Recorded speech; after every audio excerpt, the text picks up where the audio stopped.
Thank you. Ratnapriya, good evening. Good evening sir. तो hello viewers, आज के इस इंटरैक्टिव सेशन में हमारे साथ हैं रत्नप्रिया श्रीवास्तव, जो एक जहां तक मेरी इंफॉर्मेशन है, जहां तक मेरी नॉलेज है, रत्नप्रिया एक मेहनती कैंडिडेट के तौर पर रही हैं। जितने कम समय में इन्हें जानने का एक रुख मिला है, क्योंकि ये इंटरव्यू गाइडेंस प्रोग्राम की एक स्टूडेंट रही हैं।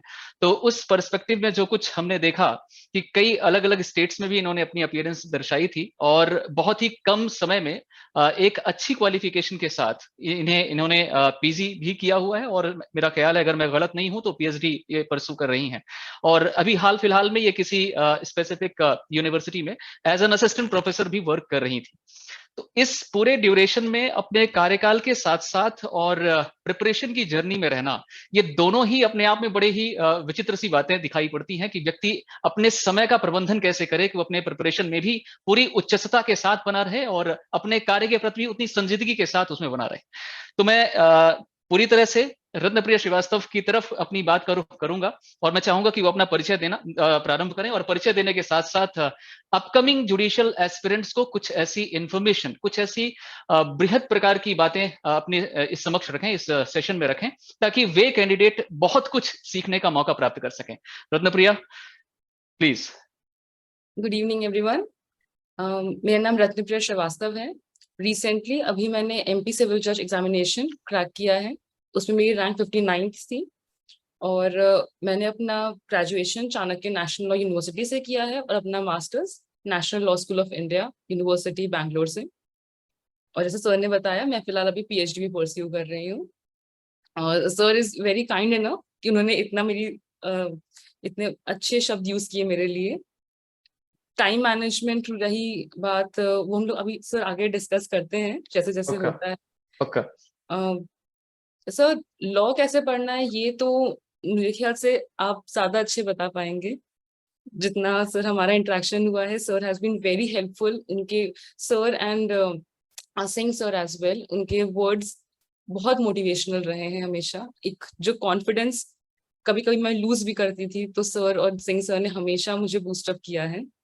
तो specifically sir thank you so much. सबसे पहले मैं इसी से शुरू करना चाहूंगी। रत्नप्रिया, जिस प्रकार से आपकी ये जर्नी रही है, प्रिपरेशन की जर्नी रही है, मैं बहुत करीब से इस बात को देख पा रहा हूं, और मैं चाहूंगा कि आप इसमें थोड़ा सा प्रकाश डालने का भी प्रयास करें।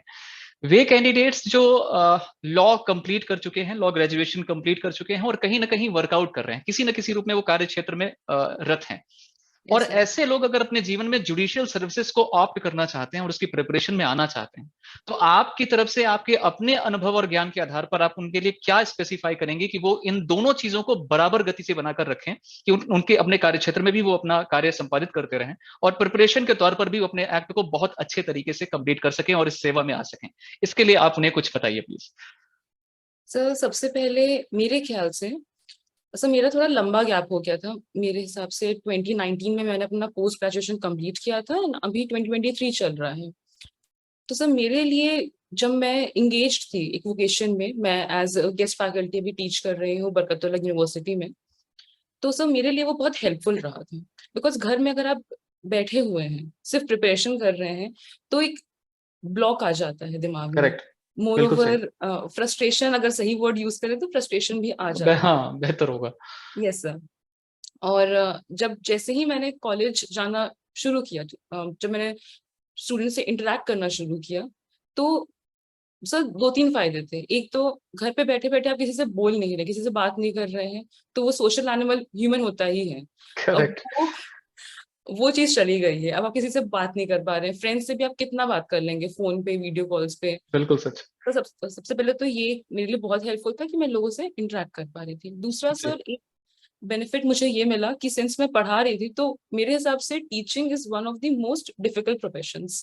डेफिनेटली। कि सब पढ़ाने के लिए पढ़ना पड़ता है। आप उसमें कोई there is no cheat code, क्योंकि स्टूडेंट कोई भी सवाल पूछ सकता है। कोई भी सवाल पूछ सकता है। करेक्ट। तो एक सर फायदा और मिला कि मेरी प्रिपरेशन डबल हो गई, बिकॉज सिर्फ एग्जाम के लिए नहीं, मुझे लेक्चर्स डिलीवर करने हैं, मैं उसके लिए भी पढ़ रही थी। बिल्कुल सही। सर थर्ड फायदा जो मुझे मिला कि स्टूडेंट्स कभी कभी बहुत ही out of the league questions पूछते हैं, जो कि जी क्वेश्चंस इंटरव्यू में भी पोज किए जाते हैं। जी तो उसकी एक प्रिपरेशन हो गई थी, और जैसे मुझे नहीं आ रहा है कोई आंसर, तो मैं मेरी बस एक हैबिट है कि मैं ज्यादा घुमाती नहीं हूँ। नहीं आ रहा है तो मैं स्टूडेंट्स को बोल देती हूँ कि सॉरी मुझे अभी नहीं पता है, मैं दिस इज द कर क्लियर फंडा ऑफ लेती टीचिंग। हूँ sir. This is the clear फंडा ऑफ टीचिंग। यस सर, क्योंकि सर वो भी कंफ्यूज होंगे, मैं भी कंफ्यूज होंगी, तो इट्स बेटर कि मैं उनको बोल देती थी कि मुझे अभी नहीं आता है, अब मुझे कुछ घंटे दीजिए या फिर हम लोग कल ये डिस्कस करेंगे। तो सर मैं एक्स्ट्रा पढ़ती थी उसके लिए। तो ये 3 बेनिफिट्स जो मुझे मिले थे इंगेज होने में, एक यूनिवर्सिटी से, तो मेरे लिए टीचिंग एज अ प्रोफेशन बहुत हेल्पफुल था मेरे जुडिशियल सर्विसेज के प्रिपरेशन में। सर सिर्फ टीचिंग नहीं, रही बात अगर कहीं कोई प्रैक्टिस कर रहा है, कोई किसी लॉ फर्म में एंगेज है, तो उसमें जो प्रोसीजरल एस्पेक्ट रहेगा वो उन्हें बहुत अच्छे से आएगा। अ, सीखने को मिलेगा। हम्म तो जहां तक मेरी नॉलेज जो थियोरेटिकल थी वो बढ़ रही थी, अगर कोई हम्म। पर्सन लिटिगेशन में एंगेज है तो उनकी तो प्रैक्टिकल। प्रोसीजरल एस्पेक्ट अच्छा होता। Yes sir. सो कहीं ना कहीं एंगेज रहने से एक तो मेंटल स्टेबिलिटी मिल जाती है, मोर ओवर फाइनेंशियल स्टेबिलिटी भी रहती है, तो आदमी फुल फ्लेश प्रिपेयर कर सकता है with a kind of by without any. Product है वो। Yes sir, without any tension. Without any tension. Yes sir, क्योंकि एक मन में रहता है कि आपके बाकी बैचमेट्स कहीं ना कहीं एंगेज्ड हैं, और एक जी फीलिंग रहती है कि वो आगे बढ़ रहे हैं। ऑल्दो ऐसा होता नहीं, सबकी अलग अलग स्पीड रहती है, सबकी अलग अलग हाँ डेस्टिनेशन रहती हैं, करेक्ट। लेकिन उस समय सर ये चीज रियलाइज करना थोड़ा मुश्किल हो जाता है। मुश्किल हो जाता है। तो हाँ सर, तो एक तो वही mental stability, financial stability, more over knowledge enhancement हमेशा रहता है। आप जी कोई भी फील्ड में जाएंगे और नॉलेज कभी भी वेस्ट नहीं होती मेरे हिसाब नहीं से, होती। कहीं नहीं ना कहीं होती। तो यूज हो ही जाती है। बिल्कुल सच है। बिल्कुल सच है। अब इसी चीज को हम थोड़ा इस मायनों में भी अगर देखने की कोशिश करें रत्नप्रिया की, टाइम मैनेजमेंट का जो स्किल है, अगर एक जी व्यक्ति सर। जो कार्यरत है और एक ऐसा व्यक्ति जो फुल फ्लेजेड प्रिपरेशन की दुनिया में ही है, तो इन दोनों को अपने किसी भी ऐसे टारगेटेड स्टेट के लिए उन विषयों को कैसे समय देना चाहिए कि वो अपने प्रीलिम्स मेंस दोनों ही पर्टिकुलर फेजेस में उन सब्जेक्ट को ठीक तरीके से, बेहतर तरीके से प्रिपेयर कर सके। तो ऐसी स्थिति में क्या होना चाहिए, कैसे टाइम को मैनेज करने की स्थिति उत्पन्न होती yes sir. Sir time management जहां तक मुझे लगता है कि समय सबके पास 24 आवर्स हैं, तो है? थोड़ा बहुत अगर हम लोग मैनेज करके चलें। फॉर एग्जाम्पल, जब मैं पढ़ाकर आती थी तो मैं रेस्ट थोड़ा सा लेती थी, और जी सर इंस्टाग्राम या यूट्यूब शॉर्ट्स ये सब नहीं स्क्रॉल करती हूँ। बस मैंने इतना खुद पे बस थोड़ा सा कंट्रोल किया था कि कुछ दिनों की बात है, कुछ महीनों की बात है, उसके बाद जी जो अपना टाइम वेस्ट करना है कर लेना। सर इंस्टेड ऑफ अगर, लेकिन मुझे अगर थोड़ा सा रिलैक्स चाहिए तो मैंने कोई न्यूज सुन लिया। अब न्यूज चल रहा है तो थोड़ा बहुत तो ग्रास्प कर ही रहे हैं, करेक्ट। तो अपना टाइम वेस्ट की बजाय मैं ट्राई करती थी कि अगर मैं रिलैक्स भी कर रही हूँ यूटिलाइज करो। तो यूटिलाइज कर लूँ टाइम को। हम्म और सर टाइम का रही बात, थैंकफुली मैं सिंस गेस्ट फैकल्टी में थी, तो मुझे मैक्सिमम 3 से 4 घंटे ही बिताने होते थे यूनिवर्सिटी में। हम्म। तो एक तो ये हेल्पफुल था। मोर ओवर मैंने अपनी स्लीप साइकिल ठीक की थी, सो दैट जब भी मैं उठूं तो मैं पूरी फ्रेश रहूं और मैं आराम से फुल फोकस से पढ़ाई कर सकूं। तो जी सर टाइम मैनेज, और सर एक चीज और, जब तक नोटिफिकेशन नहीं आते तब तक मैं अपना सारा काम ट्राई करती थी कि एज सुन एज पॉसिबल जितना हो सके उतना काम खत्म करते जाऊं। और जी जैसे ही नोटिफिकेशन आता था मैं थोड़ी रिक्वेस्ट करती थी अपने एचओडी मैम से, और she was also very kind enough, उन्होंने बहुत सपोर्ट किया, एंड इवन मेरे फैकल्टी मेंबर्स ने भी। जी अ, छुट्टी का कभी कोई थैंकफुली मुझे इशू नहीं हुआ, और वो लोग भी काफी मेरा काम कर लेते थे। करेक्ट। तो और तो मैं चाहती थी कि मेरा सारा काम मैं जैसे जैसे मिलते जाए मैं खत्म करते रहूं, ताकि मेरा फिर घर पे जाके पूरा ध्यान सिर्फ सर्विसेज की प्रिपरेशन पर हो। में रहे करेक्ट। बस वही है सर। सबका थोड़ा सा टाइम इनिशियली लगता है क्रैक करने में कोड, लेकिन हर कोई अपने हिसाब से थोड़ा अगर टाइम मैनेजमेंट पे ध्यान दे, थोड़ा सा टाइम वेस्टेज को कम कर दे। हर कोई थोड़ा बहुत तो करता है ये टाइम करता ही वेस्टेज, है मैंने जी। भी बहुत किया है। लेकिन मैंने थोड़ा लेट से रियलाइज किया कि अब नहीं करना चाहिए। बिल्कुल सही फिर है। बस वही है सर, थोड़ा सा बस टाइम मैनेजमेंट पे ध्यान दिया जाए तो हो सकता है। इसी से जुड़ा हुआ मेरा एक और प्रश्न होगा। मैं कोशिश कर रहा हूं कि उन क्वेश्चंस को आपके सामने पुट अप करूं, क्योंकि आप दोनों ही मंचों की खिलाड़ी रही हैं, आप असिस्टेंट प्रोफेसर के तौर पर, एक टीचर के तौर पर, और आप एक स्टूडेंट के तौर पर भी। तो आपको दोनों ही क्षेत्रों के बारे में थोड़ा मैं कहूंगा कि अच्छा अनुभव हो सकता है। तो एक अगला प्रश्न जो यहाँ से राइज होता है कि आजकल बच्चे जुडिशियल एस्पिरेंट्स काफी अर्ली टाइम पर, यानी अपने 3rd year 4th year 5th year, अगर 5 ईयर लॉ कोर्स की बात करें तो अपने 3rd year 4th year 5th year के कोर्स में ही वो प्रिपरेशन की जर्नी में आ जाते हैं, जो कि एक अच्छा एस्पेक्ट माना जा सकता है। Yes, sir. तो इस पर्टिकुलर सिचुएशन में जो व्यक्ति एंटर कर रहा है प्रिपरेशन की जर्नी में, उसको किस प्रकार से, क्योंकि वो अर्ली स्टेज में आ रहा है, तो किस प्रकार से उसको अपने इस एग्जामिनेशन को देखना चाहिए टारगेटेड अप्रोच के तौर पर। और जो व्यक्ति ऑलरेडी इस प्रकार के लॉ ग्रेजुएशन को कंप्लीट कर चुका है, क्योंकि उसे डायरेक्टली अब एग्जाम को हिट करना है। और कई बार बच्चे जो मैं यहाँ पर भी देखता हूँ, कई बार बच्चे जब यहाँ पर प्रश्न पूछते हैं पहली बार जब एनरोल होने के लिए आते हैं कि मैं लॉ ग्रेजुएटेड हूँ और मुझे सीधा कुछ कम समय की तैयारी करनी है, 2 महीने 6 महीने की तैयारी करनी है, और उसमें मैं सीधे एग्जाम में बैठना चाहता हूँ। तो इन दोनों के पर्सपेक्टिव से क्या विचार है आपका? Yes sir. सर, अगर पहले हम लोग बात करें स्टूडेंट्स के टाइम की और जो फुल फ्लेजेड इन्वॉल्व हैं प्रिपरेशन में उनके टाइम की, तो सर मेरे हिसाब से थोड़ा बहुत अगर ऊपर नीचे होगा तो इक्वल टाइम ही रहेगा दोनों के पास। रीजन बीइंग, स्टूडेंट के बीच में मिड सेमेस्टर आ जाएंगे, एंड सेमेस्टर आ करेक्ट, जाएंगे, प्रोजेक्ट वर्क आ डिस्टर्बेंसेस जाएगा। बहुत हैं। Yes sir. तो डिस्ट्रैक्शंस बहुत होंगे, डिस्टर्बेंसेस जैसे आपने बोला बहुत आएंगे। और जो पर्सन फुल फ्लेजेड एंगेज्ड है, वो अगर कहीं वो कोई वोकेशन में या प्रोफेशन में नहीं है वो, जी, तो फिर उनका पूरा 24 आवर्स जो है वो एक सर्विसेज में की तैयारी में ही लगे हुए हैं। बिल्कुल सही। सर अल्टीमेटली टाइम थोड़ा बहुत ऊपर नीचे सबके पास इक्वली हो जाएगा। लेकिन अगर कंसिस्टेंट वे में ये लोग कार्य करते हैं तो मुझे लगता है कि अपने सफलता की गति को प्राप्त करने में ज्यादा समय लगेगा नहीं। जी सर, बिल्कुल। मैं सर, जैसे मैं सबको भी बोल रही थी जो 4th ईयर या 5th ईयर में है या फिर जो प्रिपरेशन कर रही है, थोड़ा सी बस गाइडेंस में जो मैं ट्राई कर रही हूँ थोड़ी बहुत जी, हेल्प करने की डिफरेंस है। जो सर 4th 5th ईयर में मैं उनको बोलती हूँ कि आप कोशिश कीजिए हर रोज सिर्फ एक आंसर लिखिए, ज्यादा मत बिल्कुल लिखिए, सही, बिल्कुल सिर्फ सही। एक आंसर लिखिए। और अगर आपको प्रीलिम्स की तैयारी करनी है तो आप सिर्फ 10 एमसीक्यू कर लीजिए। बिल्कुल उतना अगर ठीक। आप रोज करते जाएंगे तो आपका towards the end of your 5 year आपका कोर्स टारगेट समय पे कंप्लीट होगा। आराम से कंप्लीट हो जाएगा सर। Yes sir. बिल्कुल सही बात, बिल्कुल और सही जो बात। लोग फुल फ्लेजेड अभी लगे हुए हैं सर्विसेज में, मैं उनको बस इतना बोलती हूँ कि आप लोग एक नहीं, आप लोग 2 या 3 आंसर रोज लिखिए। बिल्कुल सही। कि उतना ही कर लेंगे तो बहुत है। और एमसीक्यू वहां पे 10 थे, यहाँ पे मैं उनको बोलती हूँ कि आप एक सेटिंग में 50 एमसीक्यू सॉल्व कीजिए। बिल्कुल सही है। इतना ही सर कर लेगा कोई इंसान, क्योंकि ये मैंने बहुत लेट किया। सिंस हाँ, मेरे पास शुरू में कोई सब पहले उतने अवेलेबल भी नहीं थे इतने नहीं थे, टूल्स। अब नहीं थे। यूट्यूब पे बहुत इजीली बहुत सारी चीजें अवेलेबल, हैं, ऑनलाइन बहुत क्लास सारी चीजें हैं, अवेलेबल बहुत सारी चीजें है। हैं। अपने समय से अगर हम लोग भी तुलना करें तो बहुत सारे रिसोर्सेस हम लोगों के लिए उस समय अवेलेबल नहीं थे, जी जो सर। आज किसी भी बच्चे को बहुत आसानी के साथ इस डिजिटल एरा में अवेलेबल हैं। हालांकि ये अलग तथ्य है कि अब अवेलेबल है तो उनके पास उसे समझने और देखने के लिए समय नहीं बिल्कुल सर। है। तो इस दृष्टि से अगर हम अब अगला प्रश्न देखें रत्नप्रिया, तो एक और प्रश्न आता है जिसके बारे में मैंने शायद आपसे कहा भी था कि आपके इंटरव्यू में इस प्रकार के प्रश्न शायद पूछे जा सकते हो कि आप इतनी अच्छी क्वालिफिकेशन रखती हैं तो आपको एक टीचर, मेंटोर या असिस्टेंट प्रोफेसर के तौर पर कार्यरत रहना चाहिए, क्यों आप न्यायाधीश के पद को ऑप्ट करना चाहते हैं? तो आपके पास भी ऐसा ऑप्शन दिखाई दे रहा है। अगर लोग इस इंटरव्यू को देखेंगे तो उन्हें भी प्रतीत होगा कि हाईली क्वालिफाइड पर्सन है, तो इन्हें टीचिंग प्रोफेशन में जाना चाहिए था। तो फिर ऐसी कौन सी चीज थी जिसने आपको जुडिशरी में आने के लिए ट्रिगर किया? सर, जब मैं बहुत छोटी थी, मुझे लगता है 13 साल की उम्र थी, तब मैं honourable justice Dilip Sinha, high court justice हैं, वो मेरे रिलेटिव लगते हैं, थोड़े से दूर के। तो मैं उनसे मिली थी और सर मैं बहुत इंस्पायर हुई थी उनसे, उनकी पर्सनालिटी देख के, उनके बात करने का तरीका। तो उस समय बहुत ही छोटी उम्र थी, और सर वेरी ऑनेस्टली अगर कहें तो मैं थोड़ा बहुत जो उनकी पोजीशन थी उससे भी बहुत इंस्पायर हुई थी कि ठीक है, हाई कोर्ट जज है, बहुत अच्छी करेक्ट, बात है। करेक्ट। मेरा तब सर हो गया कि मुझे भी जाना है जुडिशियल सर्विसेज में ही।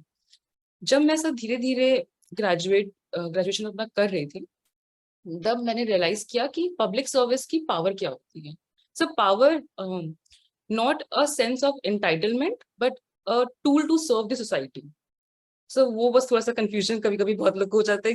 जब भी पावर टर्म यूज करती हूँ, उनको लगता है कि बस आराम से रहने के लिए पावर चाहिए, बट सोसाइटी के लिए सर हर कोई कुछ ना कुछ करना चाहता है। जी, और हर हर प्रोफेशन में आप सोसाइटी को सर्व कर सकते हो। टीचिंग बहुत नोबल प्रोफेशन है। मेरे पेरेंट्स और मेरे ग्रैंड पेरेंट्स सब प्रोफेसर थे, तो अटमोस्ट रिस्पेक्ट है मुझे टीचिंग के लिए। बहुत डिफिकल्ट भी मुझे लगती है ये प्रोफेशन। बिल्कुल, बिल्कुल।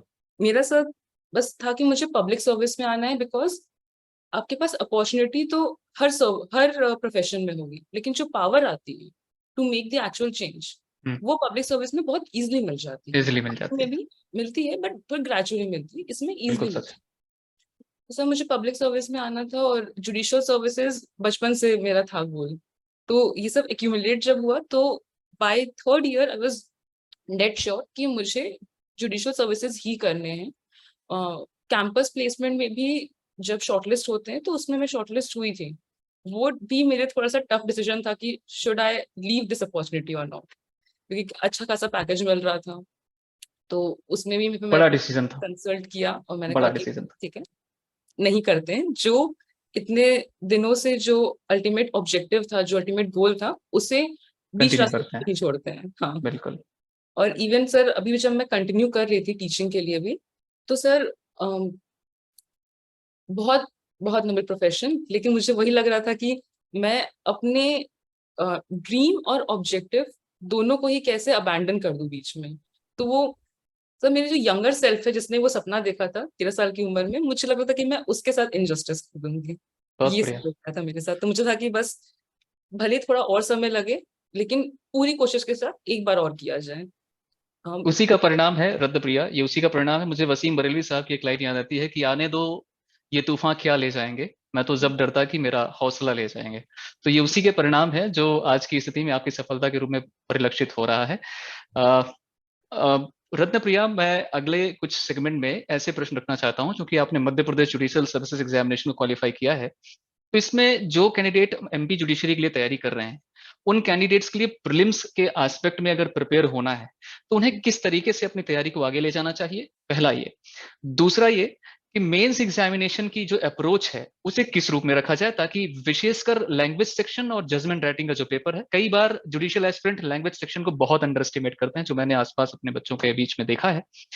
ट्रांसलेशन सेक्शन विशेषकर और आर्टिकल राइटिंग, इसके रूप में इसे कैसे प्रिपेयर करें, इन दोनों एस्पेक्ट को एक बार आप थोड़ा सा ठीक से बता दीजिए इन विद्यार्थियों के लिए जो आगे तैयारी के मोड में हैं या कर रहे हैं।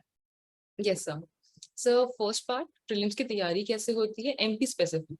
तो मैंने सर अलग अलग स्टेट का एग्जाम दिया था, तो सबका अलग अलग अप्रोच होता है, क्वेश्चन का पैटर्न अलग होता है। अगर हम बात करते हैं सिर्फ एमपी की, एमपी में जो 2 बार मैंने, ये मेरा सेकेंड अटेम्प्ट था, जो 2 बार मैंने अटेम्प्ट दिए थे उसमें काफी स्ट्रेट फॉरवर्ड क्वेश्चंस पूछे गए थे। ज्यादा लैंडमार्क जजमेंट पे ध्यान देना होता था, बट बहुत सारे जजमेंट्स नहीं पूछते थे। रिसेंट अगर पूछ लिए तो कॉन्स्टिट्यूशनल लॉ से पूछते थे, और लैंडमार्क जजमेंट्स, तो ये जजमेंट का कोटा हो गया। रही बात प्रोविजंस की, तो बहुत ही स्ट्रेट फॉरवर्ड क्वेश्चंस और सेक्शन और सबसेक्शन से पूछते हैं, तो ज्यादा घुमा के भी नहीं पूछते हैं। तो सर लॉ के लिए अगर कोई पर्सन बेयर एक्ट को अच्छे से पढ़ ले, रटना नहीं है समझते वक्त ही उन, क्योंकि ज्यादा रटने वाले क्वेश्चंस भी नहीं होते कि ये किस सेक्शन में है, ये किस सेक्शन में है। प्रोविजन का कोई भी सेक्शन का मेन प्रोविजन पूछते हैं, उसका कॉन्सेप्ट बेस्ड क्वेश्चन रहते हैं। तो सर ये लॉ का लिए हो गया। और रही बात जीके के लिए, तो जीके में एमपी स्पेसिफिक जीके ज्यादा पूछा जाता है, कि उसमें भी एंशियंट से ज्यादा मॉडर्न पे ध्यान देते हैं कि ये इंस्टीट्यूशंस कहाँ पर हैं, ये रिवर कहाँ से फ्लो करती है, ये ओवरऑल स्टैटिक पैटी जीके। कहाँ पर है, वो ऐसे पूछते हैं। तो जीके भी ज्यादा हम सब ध्यान तो हर एक पे देना होता है, बट कोई पर्सन अगर लॉ पे शुरू में ज्यादा ध्यान दे और जीके एंड में 6 महीना भी पढ़ ले, तो थोड़ा थोड़ा रोज, तो उसका आराम से कंप्लीट जीके। कर लेगा। Yes sir. और कंप्यूटर का जहां तक मैंने सर देखा था, प्रीवियस से क्वेश्चंस थोड़े बहुत रिपीट होते हैं कंप्यूटर में, जो कि बाकी सेक्शंस में नहीं होते हैं। तो कंप्यूटर का उतना काफी रहेगा, और लूसेंट की सर बुक रहती है, और या फिर कोई भी बुक ले सकते हैं, उसमें बेसिक कंप्यूटर के शॉर्टकट कीज हो गए, उतना ही पूछते हैं करेक्ट। सर। और प्रीलिम्स के लिए सर जो मैं हर एक पर्सन को बोलती हूँ कि बस एक आदत बना लीजिए, 50 क्वेश्चंस रोज करने हैं, और आगे जाके उसको एक सिटिंग में 100 क्वेश्चंस करने हैं 1 घंटे के अंदर। क्योंकि घर के कंफर्ट में अगर आप 100 क्वेश्चंस 1 घंटे में कर रहे हैं, तो एग्जामिनेशन में वो ऑटोमेटिकली 1.5 घंटा हो जाएगा। 1.5 घंटा हो जाएगा, बिल्कुल सच। तो ये सर प्रीलिम्स के लिए तो मेरी ये स्ट्रैटेजी रहती थी। प्रीलिम्स के लिए सर इतना मैं सबको बोलूंगी कि 50 या फिर 100 questions, depending upon the date of examination, वो रोज सॉल्व करें। और सर जैसा आपने बोला, मेंस के लिए second part of the question, mains के लिए लोग अक्सर पेपर 2 और पेपर 4 पे उतना ध्यान नहीं देते हैं। मैंने भी थोड़ा बहुत शुरू में ध्यान नहीं दिया था, बट आई रियलाइज्ड कि इसका भी बहुत स्ट्रॉन्ग वेटेज होता है। जी। लास्ट टाइम मेरा जजमेंट राइटिंग में ही कम मार्क्स रह गए थे, जिसकी वजह से मैं क्वालिफाई नहीं कर पाई थी मेंस के लिए। तो इस बार मैंने जजमेंट राइटिंग पे बहुत ध्यान दिया था। तो जो प्रिपरेशन अभी कर रहे हैं, मैं उनको हमेशा बस यही बोलती हूँ कि आप अगर एग्जाम की डेट नहीं आई है, वीकली भी एक जजमेंट अगर कोई पर्सन लिख लेगा सर, तो टुवर्ड्स द एंड बहुत सारे जजमेंट्स हो जाएंगे, प्रैक्टिस हो तो जाएगी। प्रैक्टिस हो जाएगी सर। वो हैबिट इंकलकेट हो जाएगी कि ये फॉर्मेट है, और शुरू करते करते ही पूरा जजमेंट आप आराम से लिख सकेंगे। क्लियर। और सर ट्रांसलेशन के लिए, हाँ, एक बहुत सर हेल्पफुल मेरे लिए रहा था कि मैं न्यूज पढ़ती थी। और अगर न्यूज थोड़ा बहुत अगर मैं नहीं पेपर पढ़ पा रही हूँ, तो आजकल तो सर यूट्यूब पे इतने सारे हाँ, वीडियोस हैं, तो वो अवेलेबल है। एनालिसिस देख लिया, न्यूज़पेपर एनालिसिस। उससे सर थोड़ा बहुत लीगल अवेयरनेस भी रहती है। फॉर एग्जाम्पल, इस बार सर क्वेश्चन आया था मैरिटल रेप के ऊपर ऐसे हम्म। लिखने के लिए। हम्म। मैं उस न्यूज को फॉलो कर रही थी। तो ऑनरेबल कर्नाटक हाई कोर्ट हो गए और ऑनरेबल दिल्ली हाई कोर्ट हो गए, उनके दोनों के जजमेंट्स आए थे, Rishikesh Sahu versus state of Karnataka and रीत फाउंडेशन, हम्म। रिस्पेक्टिवली जजमेंट्स आए थे।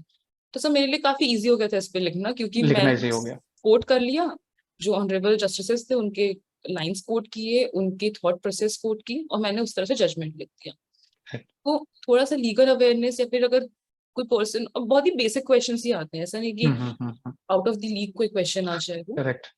बेसिक क्वेश्चन ही है। तो बस कोई अगर उस पर थोड़ा बहुत ध्यान देते रहे, लीगल अवेयरनेस पे, तो आर्टिकल राइटिंग तो सॉल्व हो जाएगी। ट्रांसलेशन पे लेकिन थोड़ी मेहनत करनी होती है। करनी पड़ेगी। ट्रांसलेशन इज समथिंग, क्योंकि सर उसका मुझे नहीं वेटेज भी पता बढ़ाते कि, चले जा रहे हैं, 20-20 सेंटेंसेस पूछ रहे हैं। यस सर, पहले 15, पहले हाँ हाँ, 20 15 मार्क्स 15 का था, सेंटेंसेस थे। 30 मार्क्स का हाँ हो हाँ, गया है। 40 तो मार्क्स का है। और वो सर मुझे, मेरे हिसाब से वो मैथ्स की तरह है, हाँ। ऑब्जेक्टिव है कि सही तो सही और गलत तो गलत है, गलत तो बिल्कुल गलत, सही है। हाँ, उसमें कुछ सब्जेक्टिव है नहीं। बिल्कुल सही है। तो वो काफी स्कोरिंग हो जाता है। हाँ। उसमें सर मैंने ये किया था कि जो बेसिक वर्ड्स हैं उनको तो याद करना ही है, कि हाँ, एक्यूशन हो गया, अक्यूज्ड हो गया, विटनेस हो गया, लीगल इन वर्ड्स सब। की अगर वोकैब भी ठीक से प्रिपेयर कर ली जाए तो आधा काम वहां से कंप्लीट हो सकता है। बिल्कुल, मैंने एक अपनी ग्लॉसरी प्रिपेयर खुद से की थी। मैं हम्म। बैठती थी और मैं लिखती थी कि जैसे मैंने 5 सेक्शंस पढ़े, उसमें से मुझे कौन से वर्ड, तो मैंने हम्म। ABCD करके, अच्छा ए में अक्यूज्ड आ रहा है, B में हम्म। प्रोसिक्यूशन आ रहा है, तो मैं उसके हिंदी हिंदी याद करते जाती थी। हम्म। और डिगलॉट बेयर एक्ट बहुत हेल्पफुल रहती है उसमें, लेकिन अगर करेक्ट। नहीं भी है, तो मैंने सर अपने फ्रेंड से अपनी डिगलॉट की उसकी ली थी बेयर एक्ट, और उसका बस इंडेक्स फोटोकॉपी करवा लिया था। उतना बढ़िया। भी काफी रहता है वो। हम्म। तो बस सबकी अलग अलग स्ट्रैटेजी, थोड़ी सी मेहनत लगती है, बाकी एक बार समझ में आ जाए प्रोसेस तो बहुत इजी हो जाता है इजी सर। हो जाता है। करेक्ट। इसमें चलते चलते मैं दो प्रश्न और रखूंगा आपके यस समक्ष। सर। पहला तो ये कि कुछ बच्चों का ये मिथ रहता है कि हम जो भी बेरेट के लैंग्वेजेस पर कमांड की जहां तक बात है, मेंस में जैसे आंसर राइटिंग लिखना है, कुछ बच्चे ऐसे हैं जिनकी हैबिट है, या यूं कहते हैं कि उनकी आदत में इस प्रकार की चीज शामिल है कि हमें चीजें याद नहीं होती हैं। हाँ, अंडरस्टैंडिंग क्लियर है, हम उसे अपने शब्दों में बेहतर लिख सकते हैं, इसेंशियल इंग्रेडिएंट छोड़ेंगे नहीं। Yes sir. एक ऐसा कैंडिडेट है जो as it is word to word चीजों को याद रखवाने की क्षमता रखता है, और वैसा कर भी लेता है, और वैसे आंसर प्रिपेयर भी कर लेता है। तो क्या इन दोनों परिस्थितियों में जो कैंडिडेट एग्जैक्टली बेरेट की लैंग्वेज नहीं लिख पा रहा है, या केवल इसेंशियल्स लिख पा रहा है, अंडरस्टैंडिंग क्लियर है, केस लॉज इलस्ट्रेशन सब ठीक से लिख रहा है, तो क्या ऐसे बच्चे को नंबर नहीं दिए जाएंगे? एक प्रकार की मिथ इस ऐसे बच्चों में डेवलप्ड है, तो उस बारे में थोड़ा सा आप क्लियर कर देंगे। सर ना ही मैं बोलूँगी कि मेरा ये ड्रॉबैक है, ना ही मेरी बेनिफिट है। मेरा एक कैरेक्टरिस्टिक है कि मुझसे चीजें रटी नहीं जाती हैं। मैं समझ सकती हूँ लेकिन मैं रट नहीं सकती हूँ, as it is, comma, as far as full आपकी स्टॉप। ये एक पंक्ति मुझे लगता है उनको सुनने के बाद ये क्लियर कर देगी कि वास्तविकता में आंसर क्या है, या सही स्थिति क्या है। हाँ, यू कैन कंटिन्यू। तो वही सर, तो मेरी ये कैरेक्टरिस्टिक है कि मैं रट नहीं सकती, तो मैं सर हमेशा अपने आंसर्स को अपने वर्ड्स में लिखती हूँ। सर उससे फायदा ये होता है कि रटने में अगर कुछ भी एक मिस हुआ चीज, तो फिर आपका पूरा आंसर इनकम्प्लीट हो जाएगा। हाँ। और अगर आप समझ के खुद लिख रहे हैं, तो आप बेटर आर्टिकुलेट भी बेटर कर पाएंगे। हम्म। तो सर मेरे हिसाब से तो जो एक मिथ है कि अगर आप एज इट इज बेराक की लैंग्वेज नहीं लिखते हैं तो आपको उतने मार्क्स नहीं मिलते हैं, बिल्कुल वो ठीक। सही नहीं है। बिल्कुल आप बस ठीक। कितना अपना आंसर प्रॉपरली प्रेजेंट कर पाते हैं, जो बस। कुछ पूछा जा रहा है उसे आप ठीक से प्रेजेंट कर सकें। यस सर, उसको बिल्कुल तोड़ तोड़ ठीक। के अगर लिखेंगे तो बेटर। तो जैसे आप भी टीचिंग पॉइंटर्स में लिखने के। जब मैं भी कॉपी चेक करती हूँ तो मेरे लिए ज्यादा इजी होता है अगर मैं पैराग्राफ, छोटे छोटे पैराग्राफ है, पॉइंटर्स, एग्जैक्टली तो एग्जैक्टली। शोज की क्लैरिटी ऑफ थॉट है।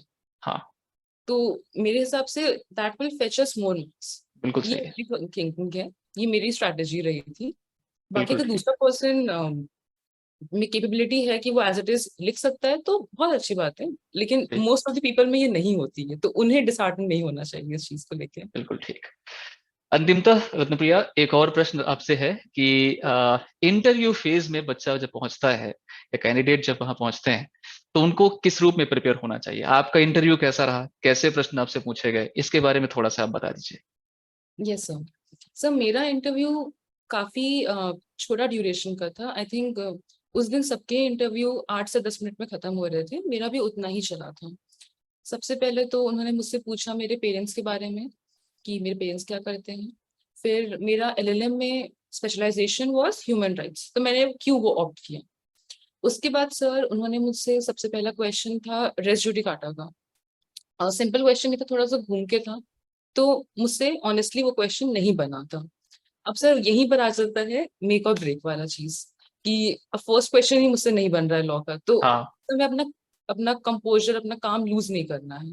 जी। एक्सेप्ट किया कि मुझसे नहीं बन रहा है, तो मैंने उनसे जितना अटेम्प्ट कर सकती थी, जो जहां तक मुझे लगता है कि मैं सही बोल रही हूँ उतना बोला, एंड देन आई सेड कि आई एम सॉरी, अभी मुझसे इसका आंसर मुझे प्रॉपरली नहीं पता, but I will surely go and read about it. जी। उसके बाद सर मुझसे फिर एक क्वेश्चन उन्होंने घुमा के पूछा था कि आप मैजिस्ट्रेट हैं और आपके सामने एक बेल एप्लीकेशन आ रही है अंडर सेक्शन 439 ऑफ सीआरपीसी। अब आप कौन से फैक्टर्स को कंसिडर करेंगे while grant in the way. Rejecting the bail. तो उसमें से मैंने क्वेश्चन एक बार सुन लिया था, बट सिंस इट वाज 439, तो मैंने एक बार उनसे बोला कि sir can you please repeat the question. तो उन्होंने फिर सर ने बोला that I should have heard it the very first time. तो सर वो लोग थोड़ा सा सिचुएशन में डालने की कोशिश करते हैं कि ऐसे क्यों बोल रहे हैं, बट उनका बस एक तरह से आपको टेस्ट करने का तरीका होता है। फिर तरीका मैंने होता है। बोला कि since I am a magistrate 437 में लगेगा, नॉट 439। और फिर सर लॉ के क्वेश्चन थे, एक डिसमिसल पे क्वेश्चन था, dismissal of suit, order 9 rule 9 उस पे था। बस सर इतने ही आई थिंक क्वेश्चंस थे मुझसे, और एनआई पे क्वेश्चन था एक। Over it check. Was good. Yes sir, इतने ही क्वेश्चन थे, जबकि मैं प्रिपेयर होकर गई थी कि मुझसे, सिंस मैं पीएचडी परस्यू कर रही हूँ, सकता है मुझसे उससे पूछ लें। एग्जैक्टली, बहुत सारे तो ऐसे प्रश्न हो सकते हाँ सर, बहुत सारे, जैसे सर हमने डिस्कशन किया ही था कि थे। लॉ के अलावा और क्या क्या क्वेश्चंस हो सकते हैं, वो तो हो सकते मैंने हैं। हर एक एस्पेक्ट जो भी मेरे फॉर्म में लिखा हुआ था, हर एक वर्ड को मैंने प्रिपेयर किया था कि अगर ये पूछते हैं तो क्या मैं बोलूंगी, ये पूछते हैं तो क्या मैं बोलूंगी। लेकिन मेरा काफी छोटा ही इंटरव्यू था, और अच्छा गया था सर। बस वही कि थोड़ा बहुत टेस्ट करते हैं कि आप कितना जल्दी घबरा जाते हैं। हम्म। डर सर लगता ही है, क्यों नहीं लगेगा, क्योंकि इतना प्रिपेयर बहुत किया है और ऑब्वियस है, बहुत ऑब्वियस है, अल्टीमेट ये बात डेट। वो भी बखूबी जानते हैं। यस सर, डर तो लगेगा ही, बट वही है कि एक्सेप्ट करना है कि नहीं ठीक है, डरने की बात नहीं है, बिल्कुल इट्स सही है। Good thing. एक फेज है। एक वो फेज है। हाँ, यस। किसी ना किसी रूप में निकल जाएगा। अच्छा होगा या फिर बहुत अच्छा होगा, बुरा कुछ होता नहीं है। यस सर, बिल्कुल। तो बहुत अच्छा लगा रत्नप्रिया आपसे बात करके इस पर्टिकुलर सेशन में। और मैं उम्मीद करता हूं कि मैंने कुछ ऐसे प्रश्न इनके समक्ष रखे होंगे, और आप सभी जुडिशियल एस्पिरेंट्स के वे डाउट्स, वे भ्रांतियां, वे सारे ऐसे स्थितियां क्लियर हुई होंगी, स्पष्ट हुई होंगी। और अपने पूर्ण मनोयोग से रत्नप्रिया ने भी पूर्ण कोशिश की है कि उनके अपने एक्सपीरियंसेस से, अपने अनुभवों से और अपने नॉलेज से उन्होंने जो कुछ भी बातें शेयर की हैं वो आपके बहुत काम आने वाली हैं। मैं अगर गलत नहीं हूं, शायद रत्नप्रिया का ये दूसरा प्रयास रहा है मध्य प्रदेश में, और इसके पहले बिहार जुडिशरी में भी इन्होंने इंटरव्यू दिया है। तो अपने मेहनत का लोहा आप अपने कार्य क्षेत्र में पूर्ण मेहनत के साथ ही मनवा पाएंगे। ये सिर्फ एक स्वप्न रह जाए, अगर इन्होंने सिर्फ ये समझा होता कि हमारा सिर्फ एक ड्रीम है, सिर्फ एक ड्रीम है, एक स्वप्न है, एक ऐसा दुस्वप्न है जो शायद मैं जीऊंगी, तो उस शायद जिए जाने वाले स्वप्न के लिए इन्होंने अपना सर्वस्व लगाया होगा, इन्होंने बहुत सारे ऐसे सेक्रीफाइसेस किए होंगे। यहाँ पर सेक्रीफाइसेस का तात्पर्य सिर्फ इस रूप में नहीं है कि आप अपने जीवन का बलिदान करने जा रहे हैं। ये सेक्रीफाइसेस अपने छोटे छोटे सेक्रीफाइसेस को भी कंटेन करता है, जैसा कि इन्होंने कहा कि हम सोशल मीडिया जैसे प्लेटफॉर्म से कुछ नियंत्रित दूरियां बनाई, एकदम से विलग नहीं हुए, कंट्रोल किया, नियंत्रण किया। ये सब छोटी छोटी सैक्रिफाइसेस ही हैं जो हमें हमारी सफलता तक पहुंचाते हैं। तो आप और अगर इस प्रकार की मेहनत में लगे हुए हैं तो आपको मन में हताशा और निराशा जैसी किसी प्रकार के भाव को अंतर्वलित नहीं होने देना चाहिए। ये आप जैसे ही लोग हैं जिनके लिए कभी किसी शायर ने लिखा होगा कि रात तो वक्त की पाबंद है, गुजर जाएगी, देखना यह है चिरागों का सफर कितना है। तो आप अपने अंदर उस सफर का मजा लीजिए, इस जर्नी का आनंद लीजिए। प्रिपरेशन की जो जर्नी है ये सिर्फ आपके किसी एक स्पेसिफिक एग्जाम की जर्नी नहीं है, ये आपके जीवन की यात्रा है। इस जीवन की यात्रा में आप बहुत कुछ सीखते हैं। तो बहुत अच्छा लगा आपसे बात करके रत्नप्रिया, और एक बार फिर से आपको बहुत बहुत शुभकामनाएं इंडिविजुअली मेरी तरफ से और संस्था वैदिक ज्यूरिस की तरफ से आपको बहुत शुभकामनाएं। आप अपकमिंग फ्यूचर लाइफ में, अपने भविष्यगत जीवन में बहुत अच्छे न्यायाधीश के तौर पर जानी जाएं। आपका नाम एक अच्छे न्याय निर्णय के तौर पर, एक अच्छे न्याय निर्णय लिखे जाने के तौर पर हो, और पूर्ण शुभकामनाएं आपको यहाँ से अव्यक्त की जा रही हैं और प्रेषित की जा रही हैं। Thank you so much sir, thank you so much. ठीक है रत्न भैया, thank you so much. Thank you sir.